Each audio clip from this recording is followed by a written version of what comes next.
Ben ritrovati sul mio canale in cui parliamo di orchidee, o perlomeno ci proviamo. Io sono sempre Daniele e questa è la mia solita faccia, non cambia.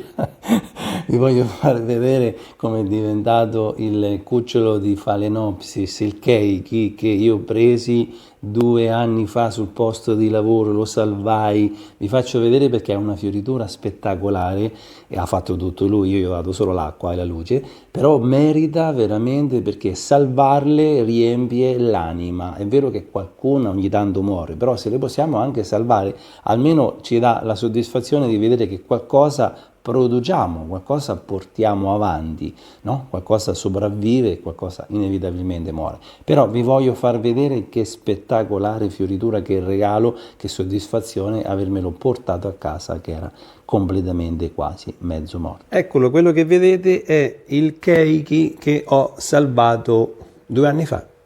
2 anni fa mi sono trovato su un posto di lavoro, c'era una Phalaenopsis morta con uno stelo floreale secco e c'era lui piccolissimo, completamente disidratato. Poi se ritrovo il link vi faccio vedere il video e tutto, ma vi volevo far vedere, ecco, la soddisfazione di salvare una Phalaenopsis, no, un cucciolo, un keiki.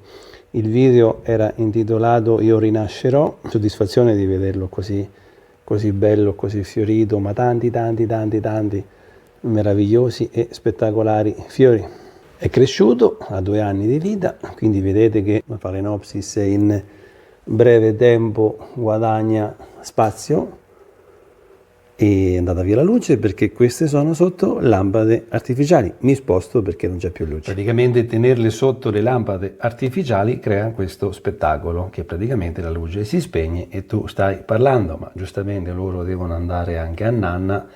Allora, la coltivazione di questo bellissimo esemplare di Phalaenopsis bianca, non sapevo che fosse bianca finché non l'ho portata a fioritura. La bellezza di questo spettacolo è tenere le radici costantemente umide.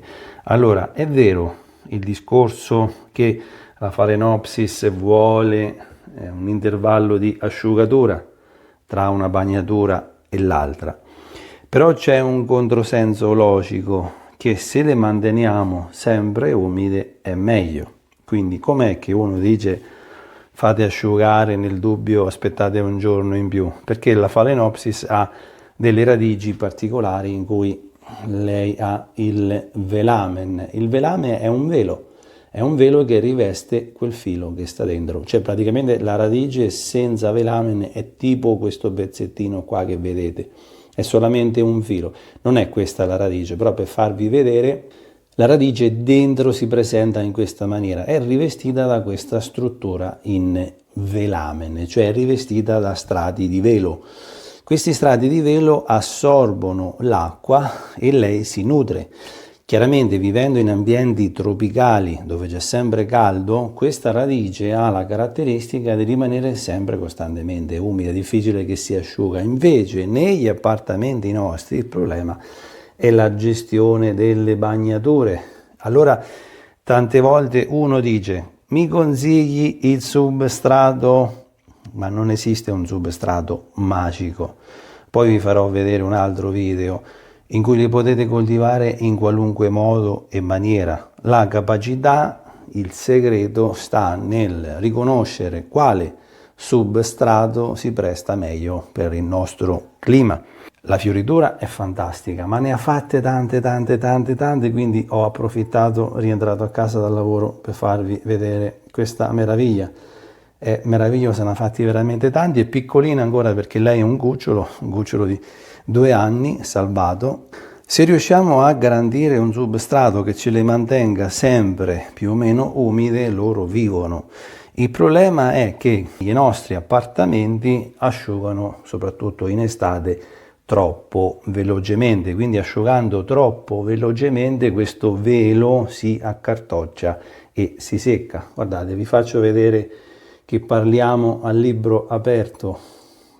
Questo velamen è abbastanza secco e vi spiego perché. Nonostante che la punta è verde e attiva, è secco perché questi giorni che ha fatto un pochino più caldo Siamo arrivati al 30% di umidità in casa, quindi qua dentro, ok, la radice vive e vegeta.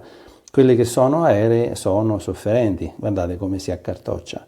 E la radice quando è che va in sofferenza? Quando si bagna e si asciuga troppo velocemente. In natura è tutto un altro discorso perché l'umidità non scende mai. Invece nelle nostre case il problema è che abbiamo un giorno 80% di umidità, un giorno 30%, un giorno 50%. Quindi avere un substrato che ci garantisce il mantenimento costante dell'umidità, noi guadagniamo. Quindi la radice più rimane umida, ecco il controsenso, cioè nella bagnatura la mettete in barche, aspettate bene che la radice si asciuga, perché chiaramente la radice ha bisogno di respirare e respira quando non c'è l'acqua, perché sta in un vaso. Se fosse in natura montata su una pianta, perché queste sono piante epifite, respirerebbero sempre e comunque, anche se piove tutti i giorni. Se piove tutti i giorni loro respirano lo stesso perché le radici sono libere. Quindi noi nel vaso dobbiamo farle respirare, le facciamo respirare quando asciuga.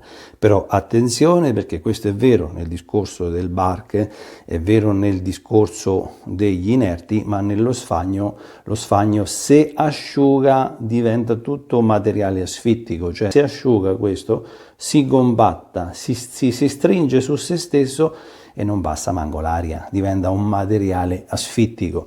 Quindi ogni materiale va saputo gestire, ogni materiale va saputo controllare, va saputo regolare in base a quello che noi offriamo. Considerate un'altra cosa, io vivo al quinto piano, tra il quinto piano e il primo piano, il piano terra, già a livello su un condominio, già a livello di temperature, di livello di umidità cambia perché io ho un'esposizione a nord, cambia chi vive a sud sempre sullo stesso condominio. Possiamo fare 2 gradi di differenza in estate tra l'ultimo piano e il piano terra, quindi capite che prima ancora di lavorare sul substrato dobbiamo lavorare su conoscere bene il nostro ambiente. La luce è importante perché poi se noi non garantiamo la giusta luce le radici non lavorano, quindi è una sinergia di cose. Questa, se vedete, è abbastanza scura, guardate, vi faccio vedere, è abbastanza scura perché sta sotto luce artificiale. Penso che lei, guardate, lo vedete da qua, lei è sotto luce artificiale, quindi è abbastanza violetta la foglia, quindi ne prende una quantità abbastanza sostenuta, infatti sta su un livello di circa 5000 lux per 13 ore. Quindi l'importante è, la prima cosa, la luce, perché se no non lavorano le foglie, non lavorano le radici. Quando abbiamo la luce poi andiamo a finire sul substrato. La luce serve anche per garantire una buona fioritura.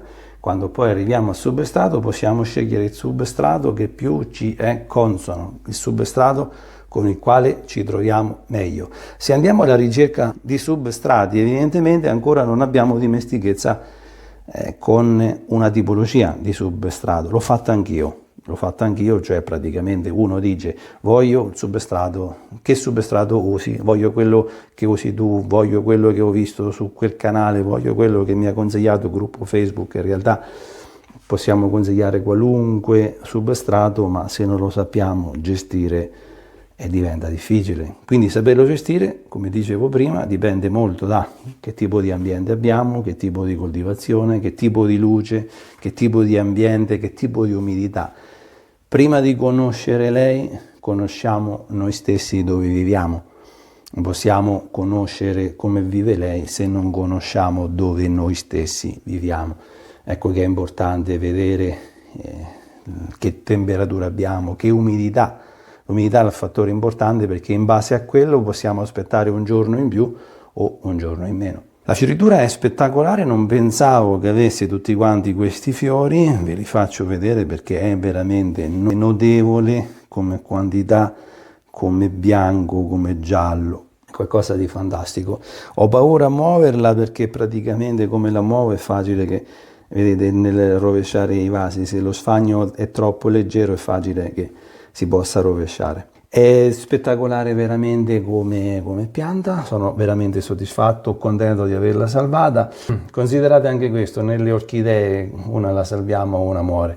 Purtroppo tante volte fa parte del ciclo della nostra coltivazione, cioè sarebbe bello poterle avere sempre vive, però qualche volta succede, allora facciamo un po' una media, una la salviamo, una ce ne muore e andiamo avanti. Questa ha 2 anni, poi vi farò vedere la crescita. Se vedete nel video aveva già questa forma piegata da un lato, vabbè, me l'ho custodita, me l'ho gestita e lei sta bene. Un'altra cosa importante, quando partite bene con le radici, se fate qualche errore vi perdona, se partite già con mezze radici non vi perdonano più le orchidee. Allora il discorso è, se partite bene, questa è partita bene perché aveva delle radici completamente stressate, quindi messa subito in una condizione di umidità ha ripreso e lì è rimasta. Questo non gli ho fatto fare tanti cambi. L'ho messa in fibra di cocco e l'ho messa in stagno, quindi è rimasta sempre con un livello di umidità decente e non ho avuto errori. Se fate errori, recuperare poi le orchidee diventa più difficile, perché l'errore fa sì che la radice comincia ad andare in un ciclo di marciume e quindi poi recuperare l'errore richiede molto più tempo e richiede molto più lavoro. Quindi se sta bene è un vantaggio per tutti, se sta male bisogna correre ai rimedi, ma poi passeranno molti più mesi per poterla mettere in condizioni decenti per poter garantire una fioritura. Quindi non vi concentrate sul substrato magico, perché non esiste un substrato magico, esiste solo un substrato o massimo 2 che possono essere adatti al vostro grado di umidità o in base alla vostra esperienza. Devono morire, muoiono con tutti i substrati. Possono morire in sfagno, possono morire in barche, possono morire in lapillo. Se deve essere che non gestiamo le bagnature, muoiono con tutto. Se deve essere che vivono con tutto. Sono estremamente soddisfatto sia della delicatezza di questi fiori, sia della quantità, della bellezza, è qualcosa di magico. E questa in inverno, io ritorno a casa la sera, quando ritorno a casa abbiamo anche 13 gradi, quindi lei in inverno è arrivata a 13 gradi e quindi se ce la metto adesso con i fiori è un problema, perché domani mattina se la metto a 13 gradi andiamo completamente a zero, cioè i fiori li butterà tutti. Questi giorni sono i giorni un pochino più freddi, perché siamo oramai a fine aprile, dentro casa abbiamo 16 gradi, stamattina appena svegliato avevo 16 gradi, quindi ecco, non posso scendere di più perché sennò perdiamo completamente la fioritura. Sono bellissime, se riesco io potete riuscire anche voi, questo è lo slogan, chiunque può coltivare un'orchidea, se riesco io potete riuscire anche voi, anzi sicuramente sarete più bravi di me e ne lascio un po' loro stessi. Il segreto principale è la luce, il segreto principale è quello, vedete che è abbastanza scura. Il segreto principale è mantenere l'umidità. Cominciamo a lasciarla troppo bagnata o troppo secca, poi cominciamo ad avere problemi. Vi dedico questa fioritura perché è veramente bella, questa fioritura di questo keiki che ho salvato da una pianta oramai morta e oramai anche lo stelo floreale era andato, non so perché viveva lei, forse perché la incontrassi e perché ve la facessi vedere. Bene, al prossimo video, a presto, grazie di avermi seguito anche al buio.